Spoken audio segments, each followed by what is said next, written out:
What happens when one of Hollywood's biggest sitcom stars walks onto a beloved talk show set and turns a night of laughter into absolute chaos?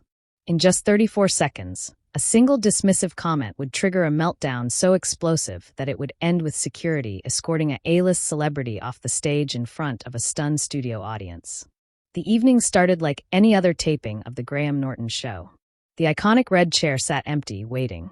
The studio audience buzzed with excitement.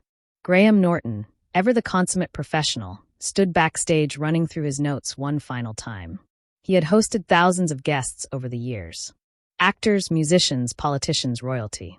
He knew how to handle anyone. Or so he thought. Kaley Cuoco arrived at the studio that afternoon with an entourage that immediately raised eyebrows among the production staff. 3 assistants, 2 publicists, a personal photographer, and someone whose only job seemed to be holding her coffee. The green room, normally a relaxed space where guests could unwind before their segment, became her command center. She sent back the fruit platter twice, complaining the grapes were not seedless enough. She demanded the temperature be lowered by exactly 3 degrees.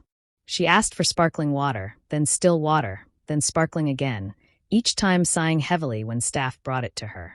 The show's producer, a woman named Claire, who had been with Graham for over a decade, tried to brief Kaley on the segment structure. Graham liked to keep things loose, conversational. He would ask about her new project, maybe share a funny anecdote, and then bring out the next guest for some group banter. Simple. Easy. Fun. Kaley barely looked up from her phone. "I know how talk shows work," she said flatly. "I have done hundreds of these." Claire smiled politely and left her alone. When the cameras started rolling and Graham made his entrance, the audience erupted as they always did. He fed off their energy, grinning and waving, settling into his chair with that mischievous glint in his eye that promised a good time ahead. "Ladies and gentlemen, my first guest tonight needs absolutely no introduction," Graham began, his Irish accent warm and welcoming. "You know her from 8 years of making US laugh on one of the biggest sitcoms in television history. Please welcome the wonderful Kaley Cuoco." The band played. The audience cheered. Kaley walked out in a stunning designer gown, waving with a smile that looked perfect for the cameras, but somehow did not quite reach her eyes. She settled onto the couch, crossed her legs, and waited.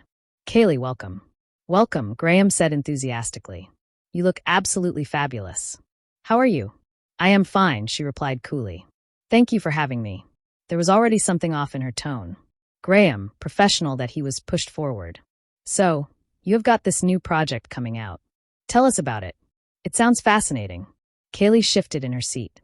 "Well, it is a thriller. I play a flight attendant who witnesses a murder.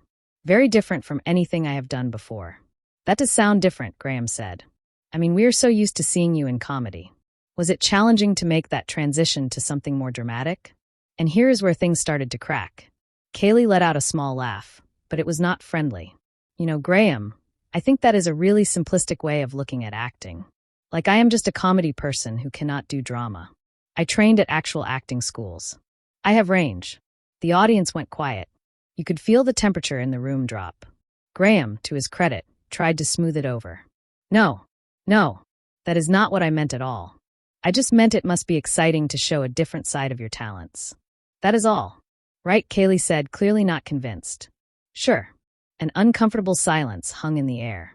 Graham glanced at his notes, trying to find a new direction. "So, tell me about working with the director on this. I hear he is quite demanding." "He knows what he wants," Kaley said. "Unlike some people." Graham blinked. "Sorry." "Nothing," Kaley said, waving her hand dismissively. "It is just that some directors, some hosts, they ask these surface-level questions and expect you to just perform like a trained SEAL. Give them a cute anecdote. Make the audience laugh. Sell the project. It gets tiresome." The audience gasped quietly. This was not normal talk show behavior. Guests did not insult the host. Especially not Graham Norton, who was beloved by everyone. Graham sat back in his chair, his smile still in place, but his eyes showing something else now. Calculation. He was deciding how to handle this. "Well, I certainly hope I am not making you feel like a trained SEAL, Kaley," he said carefully. "I am just trying to have a conversation and let people get to know you a bit." "Are you, though?" Kaley shot back. "Because it feels like you are just going through a script, asking the same boring questions you ask everyone. Where's the substance? Where's the real interview?" The audience was completely silent now. Some people had their hands over their mouths. This was car crash television, and no one could look away. Graham leaned forward slightly. His voice remained calm, measured, but there was steel underneath it now. Kaley, I have been doing this show for many years. I have interviewed thousands of people, actors, musicians, activists, world leaders, and I pride myself on making everyone feel comfortable and having a genuine conversation. If my questions seem boring to you, I apologize. Perhaps you would like to tell me what you would rather talk about. It was a perfect response, polite but firm, giving her a chance to reset, to pivot, to save face. She did not take it. Maybe I would rather talk about how this show has become so predictable, Kaley said, her voice rising. You bring out celebrities, you pour them wine, you giggle at everything they say, and everyone goes home happy. But is anyone actually saying anything real? Is anyone being honest? I think our guests are quite honest, Graham replied, his patience clearly wearing thin. In fact, I think most people enjoy coming here because they can relax and be themselves without being interrogated. Interrogated? Kaley repeated mockingly. God forbid someone asks a challenging question. God forbid we have an actual conversation instead of this fluff. Graham set down his note cards. The smile was gone now. You know what, Kaley? I am not quite sure what is happening here. You agreed to come on the show. You knew what kind of show it was. If you wanted a hard-hitting political interview, perhaps you should have gone somewhere else. This is meant to be fun, entertaining, a nice time for everyone. A nice time? Kaley scoffed. Right. Just keep everything surface level. Do not dig too deep. Do not make anyone uncomfortable. Just smile and wave and sell your project like a good little puppet. The audience was stirring now, murmuring to each other. This had gone way past awkward into something else entirely. Graham stood up. He actually stood up from his chair, which he never did during an interview. I think we need to take a break, he said, looking directly at the producers off camera. Oh, are we taking a break? Kaley said, also standing. Cannot handle a little honesty, Graham? Cannot handle someone who does not want to play your little game? This is not about honesty, Graham said, his voice firm, but still controlled. This is about respect. You came onto my show, into my house, so to speak, and you have done nothing but insult me, insult the format, and insult the audience who came here to have a good time. That is not honesty. That is just rudeness. Rudeness? Kaley's voice went up an octave. You want to talk about rudeness? How about the rudeness of asking me the same garbage questions that every other host asks? How about the rudeness of treating me like I am just here to promote something instead of being an actual artist? Graham took a deep breath. You could see him deciding something in real time. You are absolutely right, he said quietly. You are an artist. And as an artist, you deserve better than this. So, I think it would be best if we end this interview now. Kaley froze. Excuse me? I'm asking you to leave, Graham said clearly. This is not working. You are not happy. I am not happy. The audience is certainly not happy. So, let us just call it here. You cannot kick me off your show, Kaley said, her face flushing red. I can actually, Graham replied. It is my show, and I am asking you politely to leave the stage. This is unbelievable, Kaley said, looking around at the audience as if they would support her. They stared back in shocked silence. You are kicking me off because I dared to challenge you? Because I did not just sit here and giggle at your jokes. I am asking you to leave because you have been nothing but disrespectful from the moment you sat down, Graham said, his voice steady. I have had guests disagree with me before. I have had robust debates. I have had people challenge me on things. But they did it with respect, with courtesy. You came here with an agenda to prove some point, and I am not interested in being part of it. Kaley grabbed her purse from beside the couch. Fine. Fine. I did not want to be here anyway. This show is a joke. You are a joke. The audience gasped again, louder this time. Someone booed. Graham did not rise to the bait. He simply gestured toward the wings. The exit is that way. You know what your problem is, Graham? Kaley said, pointing at him. You are too safe. You take risks. You never push boundaries. You just sit here in your comfortable little chair and let famous people sell their projects, and everyone pretends it is entertainment. Well, some of us want more. Some of us want substance. Then I hope you find it, Graham said simply. Just not here. Please leave. Kaley stood there for a moment, clearly expecting him to back down, to apologize, to beg her to stay. When he did not, when he just stood there calmly waiting for her to go, something in her snapped. You are going to regret this, she hissed. Do you know who I am? Do you know how many people watch my show? How many fans I have? I do, Graham said. And I am sure they are lovely people who would be very disappointed to see you behaving this way. That hit a nerve. Kaley's face went from red to almost purple. How dare you? How dare you? You smug, self-satisfied pompous. Security, Graham called out calmly. 2 security guards appeared from the wings. They were not aggressive, not grabbing her or manhandling her. They simply stood there, a silent presence. Ma'am, we need you to come with us, one of them said gently. Kaley looked at them, looked at Graham, looked at the audience. You could see the moment she realized this was actually happening, that she had pushed too far and there was no coming back from it. This is insane, she said, but her voice had lost its fire. She sounded almost confused now. You cannot just I am a guest. You invited me. And now I am uninviting you, Graham said. Please go. The security guards moved closer. Not threatening, just present. Kaley let out a bitter laugh. Wow. Okay, fine. I am leaving. But everyone is going to hear about this. Everyone is going to know how you treat people. They can hear whatever you want to tell them, Graham said. But right now, you need to leave my studio. Kaley turned to the audience one last time. You people just sit there? You're just going to let him do this? Silence. Complete silence.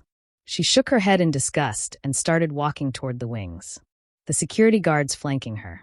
Just before she disappeared from view, she turned back. You have not heard the last of this, Graham. I promise you that. And then she was gone. The studio remained silent for what felt like an eternity. Graham stood there, taking deep breaths, collecting himself. Then he turned to the audience with a slightly sheepish smile. Well, he said, that was unexpected. A few nervous laughs rippled through the crowd.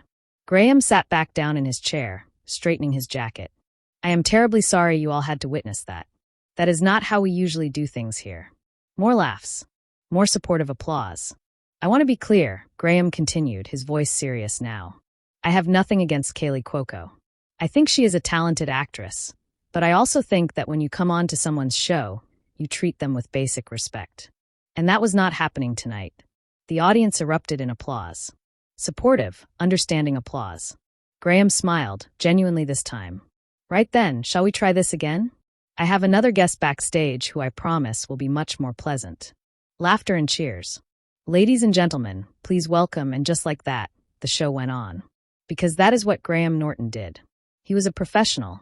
He kept going. But backstage, chaos had erupted. Kaley's publicists were in full damage control mode, trying to figure out what to say, how to spin this. The producers were reviewing the footage, trying to decide how much of the confrontation to actually air. Security was escorting Kaley to her car, while she ranted on her phone to someone about lawyers and lawsuits and career destruction. Back in the studio, Graham introduced his next guest, a charming British actor who had the audience laughing within seconds. The energy shifted completely, transforming from tense and uncomfortable to warm and fun. It was like the Kaley incident had been a bad dream that everyone was already starting to forget. But of course, it was not forgotten. It could not be forgotten, because in the wings, camera operators had captured every single moment, every insult, every gesture, every angry word.